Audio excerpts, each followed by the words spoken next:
Channel টেনি Barbie স্টোরির নতুন এপিসোডে তোমাদের সবাইকে স্বাগত। তাহলে চলো। আরু আরু, শিবা কোথায় গেলি? ও ওদের বললাম যে তোরা এখানেই দাঁড়া, কোথাও যাস না। এক জায়গায় বেরোবো আর ওরা দেখো কেমন চলে গেল। এই যে তোমরা একে দেখছো, এটা কি বলতো? এটা হচ্ছে বাড়ির বড় বউ পারু। এই আরু আরু, কি হলো? এই শিবা কোথায় গেলি? উফ, এমন জ্বালাতন করে না এই ছেলে মেয়ে দুটো। দেখি আবার কোথায় গেল কে জানে। এই তো মা, আমরা তো এখানে। আর তুমি সেই থেকে চিৎকার করছো কেন? আমরা তো বাড়িতেই আছি। আর এই যে এদের দুজনকে দেখছো, এরা হচ্ছে দুজনে ভাই বোন।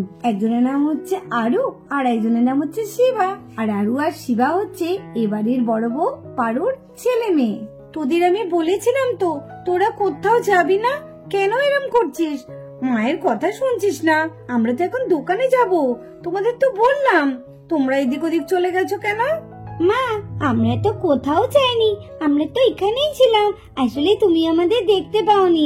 ঠিক আছে মা, চলো মা। কখন যাবে মা দোকানে? বৌদি, আমাকে কেমন লাগছে দেখো। আমি কিন্তু একদম রেডি হয়ে এসেছি। দেখো না বৌদি, আমাকে কেমন লাগছে। আর এটা কি বলতো? এটা হচ্ছে এই বাড়ির মেয়ে জুহি। ও বৌদি, কি হলো? তুমি তো চুপচাপ দাঁড়িয়ে আছো, বলো না আমাকে কেমন লাগছে। তোকে খুব ভালো লাগছে, খুব মিষ্টি লাগছে, কারণ নজর না লাগে। উহ বৌদি, তুমি সব সময় আমার সাথে এরকম কথা বলো। কার নজর লাগবে? কারোর নজর লাগবে না, বুঝেছো? তোমরা থাকতে আমার আবার কারোর নজর লাগে? আচ্ছা বেশ, অনেক হয়েছে। এদিকে তো অনেক দেরি হয়ে যাচ্ছে, কত কিছু কেনাকাটা করতে হবে। নূপুর কোথায় গেল? নূপুরের হয়েছে? আমি তো দেখলাম নূপুর দিয়ে একদম রেডি হয়ে গেছে। তাই যার জন্য কেনাকাটা করতে যাব তারই যেন আর হয় না। আরে এই নূপুর, তাড়াতাড়ি আয় রে। হ্যাঁ দিদি ভাই আসছি। হ্যাঁ তাড়াতাড়ি আয়। মা মা, আমি কিন্তু একটা জিনিস নেব, এই আগে থেকে বলে দিলাম। দোকানে গিয়ে যেন বলো না যে আমাকে দেবে না। আচ্ছা মা, তুমি যদি শিবাকে কিনে দাও তাহলে কিন্তু আমাকেও কিছু কিনে দিতে হবে। যেই আমি চেয়েছি সঙ্গে সঙ্গে তোর দরকার, তাই না? এই বেশি কথা বলবি না, নিজে নেবে আর আমি নেব না। তুমি সবসময় যে দোকানেই যাবে সেই দোকান থেকে জিনিস নেবে, আর আমাকে কিছুই কিনে দেয় না। তুই নিবি কেন? তোর কিসের দরকার? তোর তো অনেক কিছু আছে, তোরই বা কিসের দরকার? আর যেখানে গয়নার দোকানে যাচ্ছি সেখানে আবার তোর কিসের দরকার? সেখানে তো মেয়েদের জিনিস পাওয়া যায়, সেখানে কি ছেলেদের জিনিস পাওয়া যায়? তুই জানিস মা আমার জন্য কিনে দেবে, তোর জন্য না। না মা, আমার জন্য কিনে দেবে।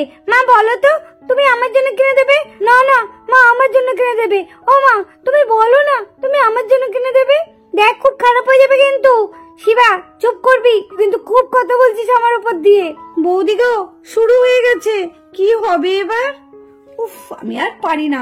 আরে আরো আর শিবা, তোরা চুপ করবি? তোরা যদি চুপ না করিস তাহলে কিন্তু আমি তোদের নিয়ে যাব না, এই বলে দিলাম। বাড়িতেই রেখে যাব। কি তোরা কি চাস তোরা বাড়িতে থাকবি? আর দোকানে গিয়ে একদম দুষ্টুমি করবি না। আমরা তো এখন তোদের নতুন কাম্মার জন্য জিনিস নিতে যাচ্ছি, আমরা কি আমাদের জিনিস নিতে যাচ্ছি? চুপ করে থাকবি, এই বলে দিলাম। দোকানে দুষ্টুমি করলেই না আমি কিন্তু বাড়িতে নিয়ে চলে আসবো, মনে থাকবে তো? না না, দুষ্টুমি করলে হবে না, তাহলে মা নিয়ে যাবে না। এখন আমি কিছু বলবো না, যা বলার দোকানে গিয়ে বলবো। না মা, না মা, কিচ্ছু করবো না মা, আমরা কিচ্ছু করবো না। হ্যাঁ মা, আমরা কিচ্ছু করবো না, আমরা ভালো ছেলে মেয়ের মতো চুপটি করে বসে থাকবো, তাই না বল শিবা? হ্যাঁ হ্যাঁ আরু, ঠিক বলেছিস। এই তো দিদি ভাই, আমি চলে এসেছি। ও মা, দেখি দেখি দেখি দেখি আমাদের ছোট্ট বোনটিকে। আরে খুব মিষ্টি লাগছে তো তোকে দেখতে। শাড়ি পরে তোকে এই প্রথম দেখলাম, খুব ভালো লাগছে। তোর মা যদি তোকে দেখতো না, সত্যি অবাক হয়ে যেত, বলতো সেই ছোট্ট মেয়েটা কত বড় হয়ে গেছে। আর আমার সব থেকে ভালো লাগছে, তুই আমার ছোট যা হবি। সত্যি আমার ভাবলেই খুব অবাক লাগছে। দিদি ভাই, এর জন্যই তো আমি তোমাকে এত ভালোবাসি। তুমি খুব ভালো। তুমি কেন, এই বাড়ির সবাই খুব ভালো। আর আমি বিয়ের পর যে তোমাকে দিদিভাই হিসেবে পাবো, এটা তো আমার আরো বেশি ভালো লাগছে। তাই পাগলি মেয়ে একটা। এই মেয়েটাকে চিনতে পারছো? এটা কি বলতো? এই হচ্ছে এই বাড়ির ছোট বউ, হতে চলেছে, এখনো হয়নি। নাম হচ্ছে নূপুর।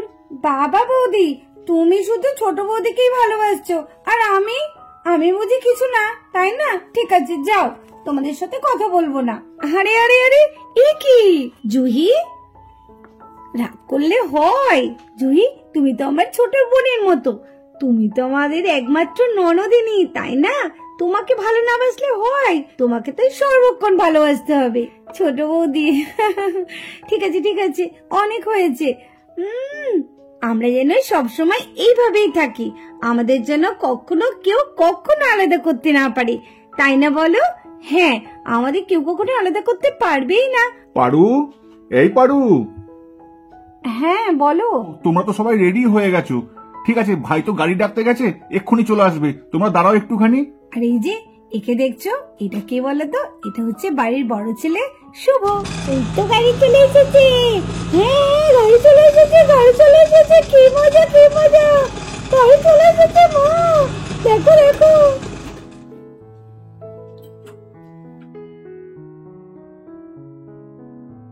বৌদি নাও, গাড়ি চলে এসছে, তোমরা সবাই উঠে পড়ো এবার। আর এই যে একে দেখছো, এটা হচ্ছে এবারই ছোট ছেলে দীপ। ও পেঁচি, আজকে তোকে তো খুব সুন্দর লাগছে। যাক, অন্য দিনের থেকে মনে হচ্ছে আজকে তো একটু পদে আছিস তুই। বৌদি দেখেছো কি সব বলছে? আমাকে নাকি পেঁচির মতো লাগছে। বৌদি, আমাকে তাহলে সবসময় খারাপ লাগে? ও বৌদি, কিছু বলো না। এই দাদা, কিছু বলছিস না? দেখছিস না ছোট ভাই কি সব বলছে? সবসময় শুধু আমাকে উল্টো পাল্টা কথা বলে। পেঁচি হেবলি, তুই কিছু বলতে পারছিস না? আমাকে দেখ এরকম করলে কিন্তু তাহলে আমি চলে যাবো বাড়ি ছেড়ে। আরে দীপ, কেন তুই আবার ওর পেছনে লাগলি বলতো? আমাদের একমাত্র আদরের বোন, কত মিষ্টি দেখতে, আর তুই একে পেঁচি হেবলি বলিস কেন বলতো তুই? হ্যাঁ সত্যিই তাই। দীপ, তুমি কিন্তু একদম ঠিক করছো না। আমাদের একমাত্র ননদকে তুমি এসব কথা বলবে, সেটা কিন্তু আমি কিছুতেই বৌদি হয়ে সহ্য করবো না। যাই বলো, ও শুধু আমার ননদ না, ও কিন্তু আমার ছোট বোন, বুঝেছো তো? ওকে যদি তুমি খারাপ কথা বলো, তাহলে কিন্তু একদম ভালো হবে না। দেখছি তো সবাই হেবলির দিকে, আমার দিকে কেউ নেই। থাকবে তো বটে, তুই এরকম মিথ্যে কথা বললে তো আর সত্যিটা পাল্টে যাবে না। আমি সুন্দরী, আমি কেন, বৌদিরা জানে, বুঝেছিস? যাই, আমি গাড়িতে উঠে পড়ি গা। তোর ফালতু কথা শোনার মতো আমার সময় নেই। আরে নাও নাও নাও, গাড়িতে উঠে পড়ো, ওদের দুই ভাই বোনের খুনসুটি লেগেই থাকবে। চলো চলো চলো। ঠিক বলেছো দাদা ভাই, ঠিক করেছে। দিদি ভাই চলো। হ্যাঁ হ্যাঁ, চল চল। আজকের ভিডিওটি এই পর্যন্তই। ভিডিওটি ভালো লাগলে অবশ্যই একটা কমেন্ট করে দিও, আর পরের এপিসোডটি দেখার জন্য টেনি বারবি স্টোরি চ্যানেলের সঙ্গে দেখো। তাহলে আজকের মতো টাটা।